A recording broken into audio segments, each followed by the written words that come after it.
HB goat farm YouTube চ্যানেলের পক্ষ থেকে আপনাদের সবাইকে স্বাগত। খামারি বন্ধুরা, যারা দেশি ছাগল পালন করছেন তাদেরকে অনেক টাকা ইনভেস্ট করার যেমন দরকার নেই, আবার একসাথে 10টা-12টা মা ছাগল দিয়ে শুরু যারা না করতে পারেন তারা কিন্তু একটা মা ছাগল দিয়ে শুরু করতে পারেন। আজ এক ছোট খামারি বন্ধুর ফার্ম দেখাবো। ফার্ম বলতে ভুল হবে, এটা একটা ঘরোয়া পদ্ধতি। তিনি একটা মা ছাগল থেকে ফার্ম শুরু করেছিলেন, তার ব্যবসা শুরু করেছিলেন। একটা মা ছাগল থেকে শুরু করার পর তিনি 9টা ছাগল বিক্রি করেছেন।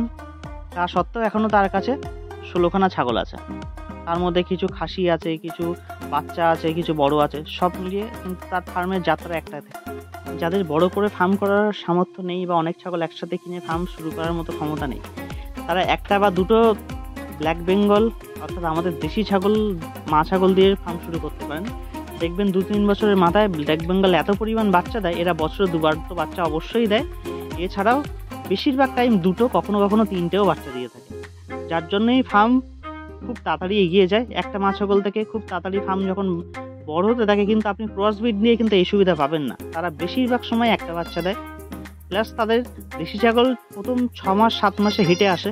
আর একটা ক্রসব্রিডের ছাগল দেখবেন প্রথম 10 মাস 11 মাস না হলে তার হিটে আসার পারফেক্ট টাইম হয় না, বা তাদের বাচ্চা কোয়ালিটিও 10-11 মাস না হলে তার হিটে আসার পর দেখালে তার বাচ্চা কোয়ালিটি ভালো আসে না। বন্ধুরা, আপনাদের ফার্মের ভবিষ্যৎ নির্ভর করে আপনার উপর, আপনি কোন ব্রিড নিয়ে কাজ করছেন আর ভবিষ্যতে কোন ব্রিড নিয়ে কাজ করলে 2-3 বছরের মাথায় আপনি কতগুলো ছাগল বিক্রি করতে পারবেন বা আপনার কাছে কতগুলো থাকবে।